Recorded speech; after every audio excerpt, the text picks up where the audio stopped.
Alright, for All Mankind Season 3. Let's go, people! After the amazing second season, especially its finale, I couldn't wait to start on the next chapter of this epic story. Let's chat about it as we go. Sounds like a plan. Hit it!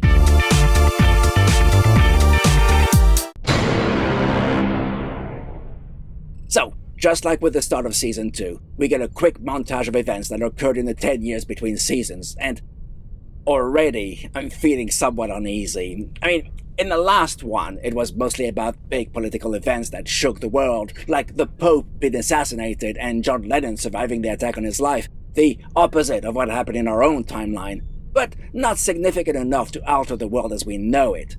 Here, however, amid stuff like Karen's Outpost bar being turned into a franchise, we get someone who invents fusion power just like that, which leads to a reduction in climate change. In 10 years? It's like this hard sci-fi show is making a hard shift into rose-colored Star Trek territory. I thought you liked Star Trek. Of course I do, and I've got the t-shirts to prove it, you know that, Gigi. But it's about expectations. You wouldn't expect to see a lightsaber in Star Trek, or an accurate depiction of space in Star Wars.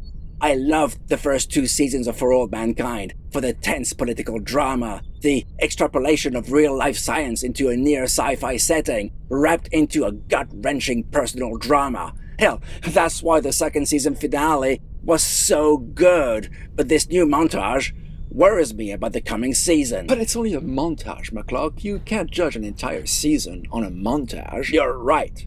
And that's why the rest of the premiere episode was such a disappointment. Looks like McCluck's back to his grumpy self again. I must admit, I felt a bit uneasy with all his positivity last time. So you're telling me, a character who was just a housewife for the last 2 seasons suddenly comes up with an idea for a hotel in space, and with Sam's vast resources, was able to manage its construction, hire all the right people, and have it fully functional inside a decade? Come on. Well, she managed a bar last season. Going from housewife who's never worked in her life to managing a bar isn't outside the realm of possibility, Mouse. But there's a world of difference between that and creating a hotel in space. I have to admit, it did feel like it was stretching the realms of believability. And not only that, but the episode is all about a space wedding with guests and all. And would you believe it, something goes wrong, and we end up with a classic disaster movie in space as the rotating module starts spinning faster and faster, increasing the gravity inside the station. This was definitely not what I had signed up for with this show. I do have to side with McCluck on this one, since the increase in gravity would have been felt much sooner than it did. Like, even at 1.25 Gs, you would have noticed the effect. It's like someone who weighs 80 kilos now weighs 100. That's a drastic increase. Never mind 2 Gs, 3 Gs, or heck, even 4 Gs. That's like ludicrous Gs. So the show's not off to a great start. No, it's not. And it made me wonder if I should just stop wasting my time with this. Bit of a quitter, McCluck? Hey, I just don't want to ruin the absolute banger that this show was up to now. And I did say that I was looking for good sci-fi. Not good sci-fi that then turns mediocre and I keep watching it regardless. But there were some good moments too, like we see Margot still secretly communicating with her Russian counterpart, which is bound to bite her in the ass at some point. And Aleida, the Mexican girl, is still here, now a married woman with a kid, and she's working on a new type of engine to propel humans to Mars, only there's a problem with it. She had an idea of how to fix it, but to do so, Margot decides to send her to the moon to work on the issue personally. After 23 years of story, she's finally going to do something major. Okay, yeah, there's that. And we also see Molly still working at NASA even though she's completely blind now. I like that. And her blatant grumpiness. I thought you would. Actually, a lot of the character beats I still like. Like when Molly gives Ed command of the first Mars mission, only for Margot to overrule her and promote Danny instead. Molly doesn't like that, so Margot fires her on the spot. Just like that. Margot's clearly been studying that famous book, How to Make Enemies and Alienate People. Damn right she did. We also meet the Wonder Kid who invented fusion in the second episode, as he buys what's left of the Polaris space hotel off of Karen, hires Karen, and makes Ed the commander of his own Mars mission, which will launch a full 2 years before the Russians and NASA's. A lot's happened in that one episode. There's so much to go through, it seems. There wasn't even time to see him asking Ed if he'd liked the job. Well, it's not like he would have said no, having just lost the command position for the NASA mission. I'm just not a fan of big stuff like that happens off-screen, truth be told. Just like suddenly, our Mexican girl is on the moon. Just like that. No training, no nothing. Well, in this timeline, since we now have space tourists and all, we have to assume training is no longer a necessity. Again, in just 10 years? Don't make me grumble, Commander. And to make matters worse, she's just there for one scene. We don't even see her work with the engineers to repair the engine or anything like that. But at least the second episode was more in line with what we expect from this show. Maybe it's a sign the series is getting back on track from now on? We can hope. Well, episode 3 starts well enough with an almost yearly recap of what happened with Margot and Sergei every time they met in that London conference, and how their blossoming kind of romance happened. All instigated and monitored in the background by the KGB. Well, of course it was. It was nice, though, while at the same time, so sad to see Margot being manipulated in that way. So Helios, the Wunderkinds company, put a rocket up NASA's ass with a decision to launch 2 years early. So NASA decided to do the same and compress their schedule to make it happen. That was nuts, but at least they explained the issue with Mars's orbit and postulated the possibility of still being able to send the pre-supply mission early despite that. I like that. It's the kind of stuff I was expecting. And then Moscow decided to get in on the act too. A 3-way race, bound to create excitement. Let the talent poaching begin. And the emotional turmoil, like what's going on with Danny Stevens. The dude lost both his parents on the same day 10 years ago, and they were turned into bigger-than-life heroes.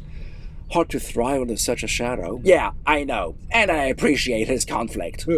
Bit morbid. It makes for good drama, just like Karen tried to recruit Aleida, only for her to turn her down, which creates conflict with her husband because they sure could do with double the salary. Or Kelly telling her parents, Ed and Karen, that she's going to Mars with NASA, not Helios. Or Margot finally getting properly blackmailed by the Ruskies. All good stuff. One good deed never goes unpunished. Good deed? Helping the Ruskies for 10 years is pretty treasonous stuff, Mouse. Another thing that's different from last season are the time jumps within a single episode.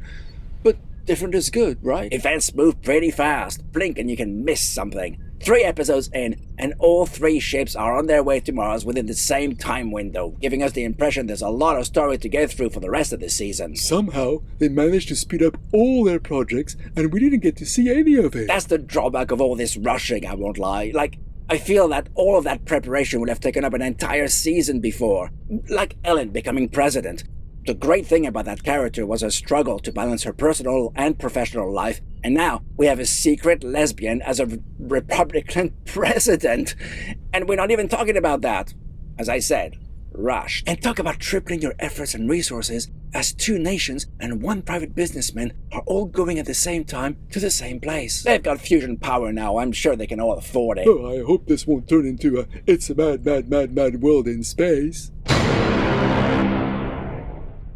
Well, there is going to be a bit of that, what with Sojourner, the NASA ship, deploying solar cells to speed up their journey. I'm actually concerned about the crew of the Sojourner. You mean because it's a tiny ship with no means to create artificial gravity? Yeah, I get you.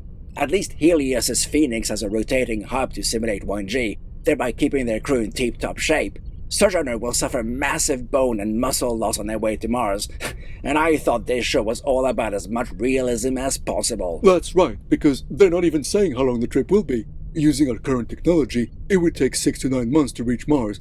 How fast will their made-up tech take them? We don't know. But even weeks in a weightless environment would be catastrophic for the crew. And then the Russian ship runs into trouble and has to be rescued. Ed wants to do it, but he's overruled by his boss, so Sojourner does the deed. I have a question. On board the Sojourner is a Russian defector who's concerned that they're gonna have Russians on board now. Well, understandable. He's a traitor now to them. Oh, makes sense. Totally. So why is he the one in charge of bringing the cosmonauts into the ship? Good point. Although any kind of tension this would have caused is never explored because all of a sudden, all hell breaks loose when one of the Russian fuel tanks is breached. I gotta say, that was a good ending. Almost made up for the total lack of organic momentum we've had. The next installment has Sojourner siphoning fuel from the Russian ship. Lucky the Ruskies stole NASA's engine design so their fuel was compatible and all that. That's the least of my concerns. Here we go. Oh, come on. In the previous episode, the Russian ship was at imminent risk of nuclear meltdown, with radiation everywhere. Sojourner couldn't get too close to it for too long because of that. But now, all that's forgotten and they just refuel with no issues. What's happened to continuity? I'm telling you, these are not the same people in charge of the show. You're right, actually. Although Ronald D. Moore was still an executive producer on the show, it says here that he was no longer the showrunner. And there's your problem right there. Well, your problem, actually. Yes, my problem. And anyone looking for good, consistent writing. Bloody hell. So Helios makes it to Mars first, but there's a major dust storm around their landing site, so they can't land. Bury the Martian. Which gives enough time for Sojourner to catch up with them? Don't try to make sense of the travel logistics, Commander. They make zero sense. I mean, it would make sense if they were talking about a car chase on a road, but for a journey into space, they've just thrown reality totally out the window. Glad I'm not the only one who's noticed. And speaking of noticing, Aleda realizes the Ruskies stole her engine design and Margot got Sergei out of the gulag the Russians had left him in, but nothing much is happening here. Well, they are likely saving that big treacherous reveal for a future episode. Meanwhile, it's a race to land on Mars between Sojourner and Phoenix. Ed tries to land but aborts as the storm is still too strong, while Danny lands her ship. I thought Danny was on the Phoenix. That's Danielle Stevens. Danielle Poole is the commander of the Sojourner. Look, that's not going to get confusing. It already has. Never mind that. It's time to set foot on Mars, and rather than an epic moment, it's reduced to a comic struggle between Danny and the Russian commander as they both walk down the ramp at the same time and fall to the ground. A historic moment, ruined by slapstick comedy. If you needed any more proof that this show isn't what it used to be, that should be it right there. Halfway through season 3, and I'm just not feeling it anymore, guys. We've made it this far, McCluck. Might as well see where the story takes us. Yeah, sure, but it's like this show has morphed from something truly unique to just another somewhat average at most sci-fi show. Anyhow, the 6th episode has all crews making camp on Mars. There's a growing tension between the Ruskies and the Yanks having to work together since they now have to share one habitat, whereas everything is good on Helios.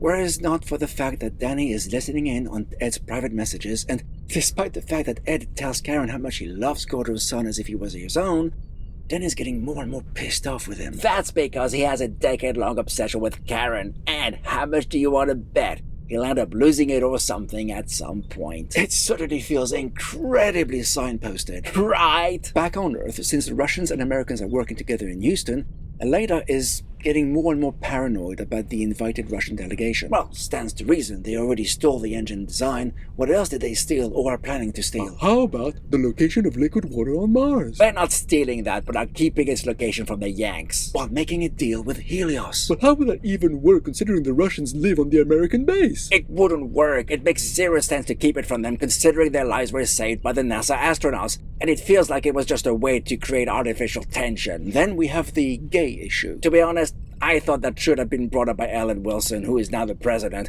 and who's been hiding her sexuality since before that kid on Mars was even born. Well, it does feel like it removes her agency for sure. What I don't get is, every crew member did their little speech in front of the camera, and it's obvious, not only due to the time delay for a transmission to reach Earth, but also when Kelly fluffs her line and asks to do it again, that this is not live. So how come Tyler coming out is such an uncontrolled event? Did the writers forget about the time delay? The writers forgot a lot of stuff when it comes to science and realism in this 3rd season. Well, it does lead to the implementation of the controversial don't ask, don't tell doctrine, which was enacted by Clinton around the same year in our timeline. So what? Yeah, it was controversial then, as it is now, although not for the same reasons.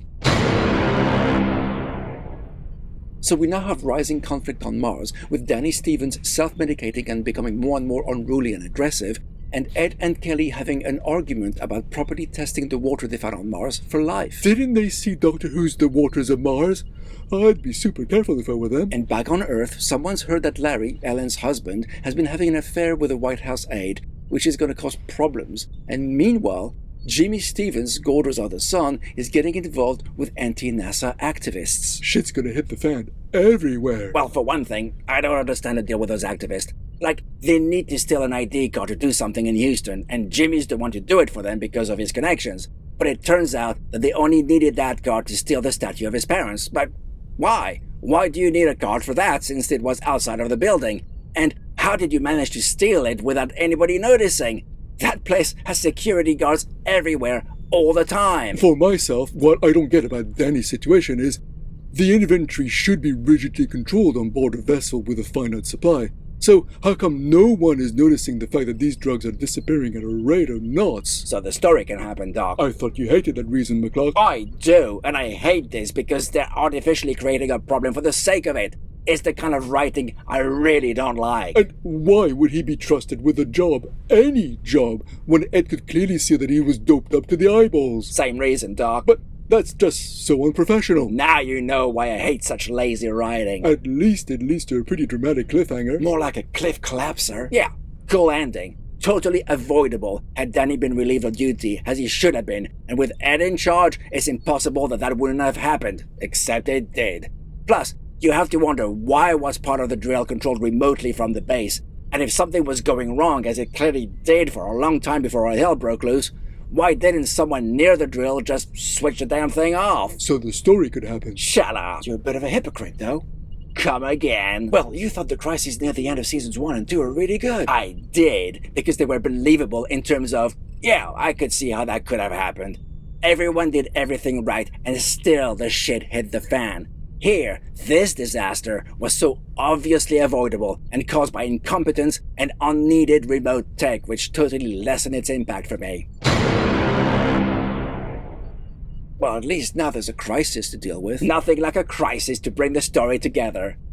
I hope. It's bringing everyone together. You've got to wonder how they're going to get out of that one. It does look pretty hopeless. To be fair, this episode wasn't too bad. Not too bad at all. The drill's operation created a massive landslide which engulfed the whole of the Helios compound. It's a disaster. Many died, some survived, others are trapped, and it's up to the NASA crew, the Phoenix in orbit, and the team back in Houston to find a way to save them. It's not the caliber of the season 2 finale, but it's above average. I'll grant you that. And meanwhile, back on Earth, Ellen struggles with a decision it's obvious she's going to have to make. They're dragging that decision on for far too long, if you ask me, which is a common problem with modern season-long story arcs. That Danny kid has got a lot of blood on his hands. That's putting it mildly.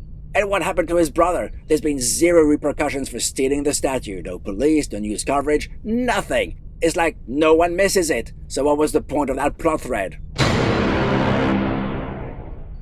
Never mind about that, because now Kelly's pregnant, and her boyfriend was one of the casualties. Meanwhile, there's an issue back home due to all the people made homeless by the fusion and helium-3 revolution. What issue? We just see people protesting like we've seen in a couple of episodes prior. Nothing is progressing with that. There's also continued pressure on the president due to her husband's alleged indiscretion. And Aleda confides in Strausser about her suspicion that Margot's the mole. That's a lot. And let's not forget that you should never record your own conversations. Yeah, that would land you in a heap of trouble for sure. Maybe not as much as being the CEO of Helios. And we're not waiting for the finale to begin wrapping up things, as Ellen turns the table on this whole indiscretion thing by admitting to the nation that she's gay and signing an executive order allowing gays in the military. What a brave thing for her to do. It would have been braver had she not come out because her back was against the wall and she really had no other choice. I feel this whole coming out thing was undermined by all the decisions around it. In any case, it'll keep the media busy for a while. Meanwhile, the people on Mars can't fly back to the Phoenix because some circuitry on their shuttle is damaged. But it turns out it's Russian circuitry, which the Ruskies sold the design of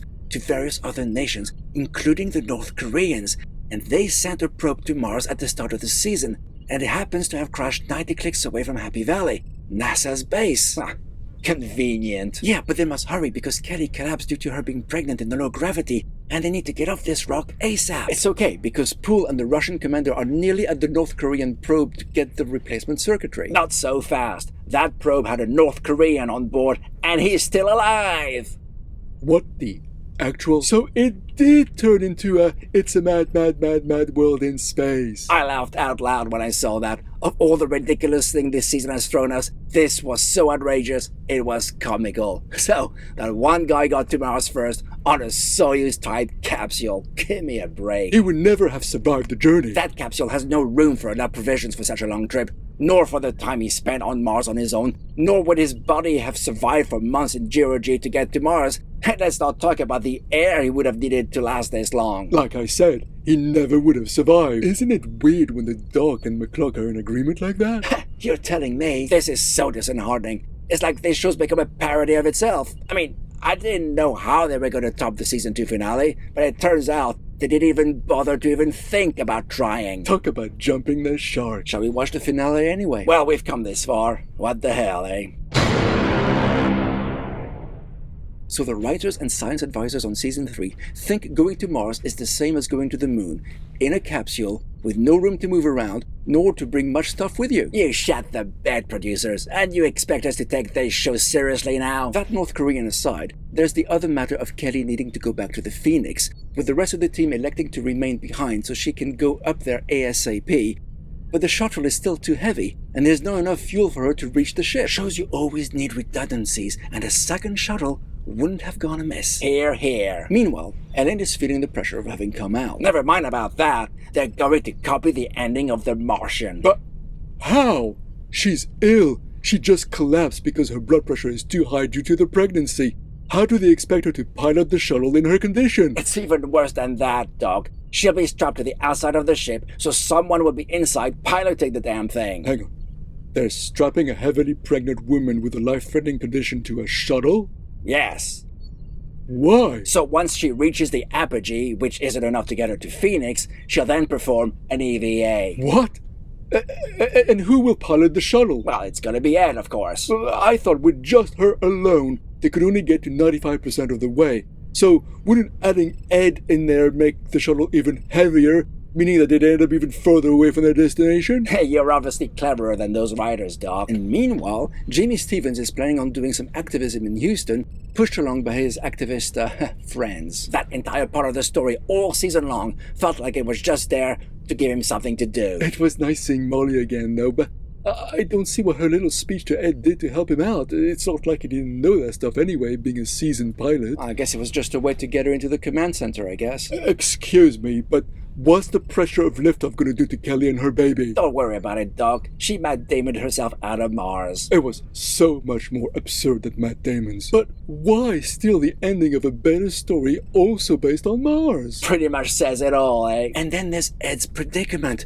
How can he land back on Mars with almost no fuel? Well, there's no time to worry about that, as there's a sudden terrorist attack on Houston by Jimmy's activist friends. So these people turned from protesters to mass murderers. And why did they need Jimmy to put a bomb in the van near the Space Center anyway? There was zero need for him to be involved at all. No need for him to steal an ID card. No need for him to swap a device like he was asked to do inside the building. And how did they get journalistic credentials so they could park their van there anyway? So the story could happen? You're not helping, Commander. So they turned from conspiracy theorists to suicide bombers, and you believe that? I'm not saying I find it believable, but it's just what happened. And with that, we lose Karen. And Molly. And so many others. Actually, how did Molly even die? She just went off to look for other survivors, and there were no further explosions after the first one or anything like that. So how did she die? Well, they just needed her dead so they could name the new space center after her, it seems. What an unsatisfying end to a great character. Why name the building after her? She's a great character, don't get me wrong. But why not one of the countless others who died in the bomb? Why not Margot, for instance? The traitor? Why not? Nobody knew she was a traitor just yet, Mouse. Plus, she didn't actually die. Oh yeah, amazing plot twist that in the middle of a massive explosion, the Ruskies managed to whisk her out of the country. Maybe they have secret teleportation technology. Good one. You're joking, right? They obviously tried to replicate the impact of the Season 2 finale. Did it work? Not with that kind of absurd writing, it didn't. So, Gordo and Tracy saved countless lives, and their children were responsible for the deaths of countless others. Some legacy. I don't know what kind of message it sends, but it's not a good one. And so we wrap up the season with Ed having survived his crash landing, Kelly in space with her baby, and Danny being exiled to the North Korean ship as punishment for killing so many people and stranding the rest. Because the North Koreans invented a ship with forever heat, power, and air. Because of course they did. Well, at least this show had a message of cooperation and that nations and people should put their animosity aside and work together. That's a good message, no doubt about it, but it was wrapped inside so much crap. Way to go destroying a fantastic premise with utterly subpar writing, sidestepping any political tension, no trace of extrapolating existing concepts or technology, and an utter lack of gut-wrenching, believable drama within a hard sci-fi setting. And on top of it all, poorly stealing from better movies. You're gonna watch the 4th season? I'm not sure I want to anymore, truth be told. The internet says it's more of a return to form. You're trying to lure me back with what the internet says. Thought it was worth a shot. Well, what do our viewers think? Let me know your thoughts in the comments, and I'll give you the response you deserve.